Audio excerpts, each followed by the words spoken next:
آپ نے ارشاد فرمایا کہ میں نے فرمایا کہ وہابی کے پیچھے نماز نہیں ہوتی، میں ان قریب حج کے لیے جاؤں گا تو وہاں پر میری نمازوں اور حج کا کیا ہوگا؟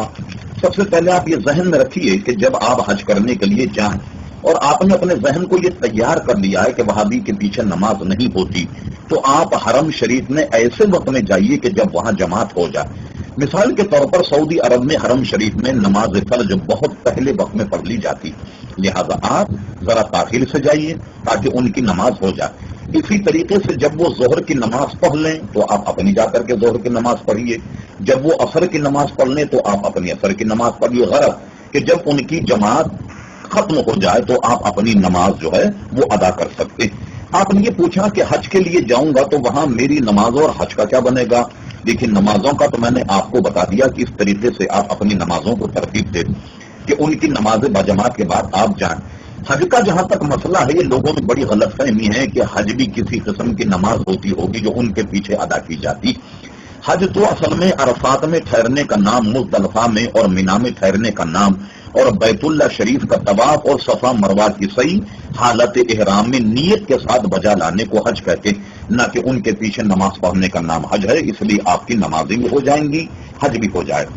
دوسرا سوال آپ نے یہ کیا کہ اہل تشیع ماتم کے حق میں دلیل دیتے ہیں کہ حضرت اویس قرنی رضی اللہ عنہ نے بھی نبی کریم صلی اللہ علیہ وسلم کی محبت میں اپنے دانت شہید کیے۔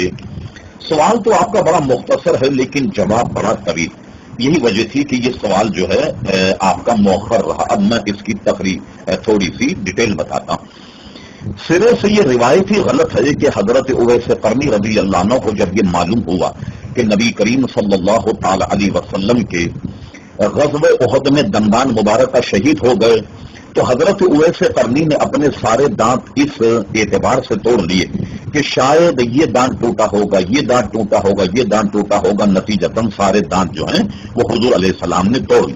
چونکہ حضور علیہ السلام کی محبت میں حضرت اویس قرنی رضی اللہ عنہ نے پتھر سے اپنے دانتوں کو توڑ لیا، اور اس گمان میں کہ شاید یہ ٹوٹا ہوگا، یہ ٹوٹا ہوگا، یہ ٹوٹا ہوگا، یہ گمان، چونکہ انہیں یہ بات نہیں پہنچی تھی کہ نبی کریم علیہ السلام کا کون سا دانت ٹوٹا، جیسا کہ بیان کیا جاتا۔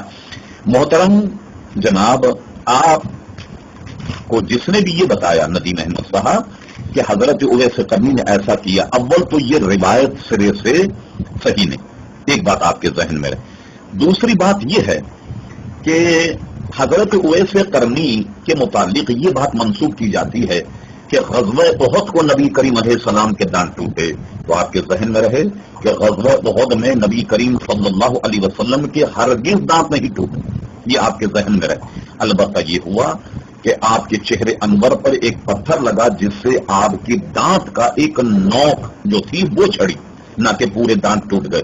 پھر دیکھیے، آپ بڑے ٹیکنیکل انداز میں سمجھنے کی کوشش کریں کہ نبی کریم صلی اللہ علیہ وسلم کے اگر دانت ٹوٹ جائیں، کسی آدمی کے سامنے کے دانت اگر ٹوٹ جائیں تو وہ قرآن مجید فرقان حمید کو صحیح نہیں پڑھ پاتا۔ یہ تو آپ جانتے ہیں کہ دندان سازی کا عمل بہت تاخیر سے شروع ہوا، مشکل سے 100 برس یا 200 برس ہوں گے جس وقت سے نقلی دانت لگانے کا یہ سلسلہ شروع ہوا۔ اگر معاذ اللہ مان لیا جائے کہ نبی کریم علیہ السلام کے آگے کی جانب کے دندان مبارکہ ٹوٹ گئے تو آپ دیکھیے پھر کتنی خرابی پیدا ہوگی۔ آپ اگر کسی تجوید داں جس نے کہ تجوید کو فن کے اعتبار سے پڑھا، اگر آپ اس سے ملیں تو دیکھیے چند باتیں۔ مثال کے طور پر جو سامنے کے دانت ہیں ان میں سے کتنے حروف کا اجرا ہوتا ہے جو اس کے مخارج ہیں؟ مثال کے طور پر عربی میں سا، جس کو ہم اردو میں سے کہتے ہیں، سا یہ آگے کے 2 دانتوں سے نکلتا۔ اسی طریقے سے غال یہ آگے کے دونوں دانتوں سے نکلتا۔ اسی طریقے سے جس کو ہم اردو میں زوئے کہتے ہیں، عربی جس کو غا کہتے ہیں، یہ حرف غا جو ہے یہ بھی آدمی کے اوپر کے 2 دانتوں سے ادا ہوتا ہے۔ اچھا، اسی طریقے سے آپ آئیے دانتوں کی جڑ سے ایک لفظ تے ادا ہوتا ہے، ایک دال، اور ایک لفظ جو ہے وہ تا ادا ہوتا ہے۔ اب مجھے بتائیے اگر حضور کے سامنے کے دانت معاذ اللہ جھڑ جائیں تو حضور علیہ السلام ان حروف کو کیسے ادا کرتے ہوں گے؟ جس کا منطقی نتیجہ یہ نکلے گا کہ جو صاحب قرآن ہیں، جن پر قرآن مجید فرقان حمید نازل ہوا، اگر وہی قرآن کو صحیح نہ پڑھ پائیں تو مجھے بتائیے امت میں وہ کون فرد ہے جو نبی کریم علیہ السلام کے سامنے پھر قرآن کو صحیح پڑھ پائے گا؟ اگر حضور کے دندان مبارکہ شہید ہو گئے اور اس کو اگر مان لیا جائے تو سب سے بڑی خرابی یہ پیدا ہوگی کہ حضور علیہ الصلوۃ والسلام کے تلاوت قرآن مجید فرقان حمید میں یقیناً سخن رہ جاتا ہوگا، اور یہ بات عقل اور نقل کے خلاف۔ یہی وجہ ہے کہ حضرت حسان ابن ثابت رضی اللہ عنہ نے کیا عمدہ بات کہی۔ سب سے پہلے آپ یہ سمجھ لیں کہ آگے کے دانتوں کا جھڑنا یہ عیب ہے، اور حضور علیہ الصلوۃ والسلام کی ذات عیبوں سے پاک۔ اور حدیث شریف میں حضرت حسان ابن ثابت کے اشعار کو نقل کیا گیا۔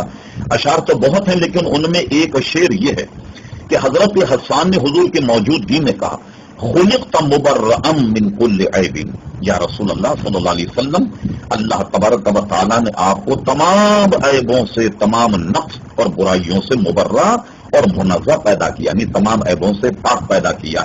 اور اس کے بعد دوسرے مصر ثانی میں کہتے ہیں کأنک قد خلقت کما تشاء، اللہ تعالیٰ نے آپ کو ویسا بنایا جیسا آپ نے چاہا۔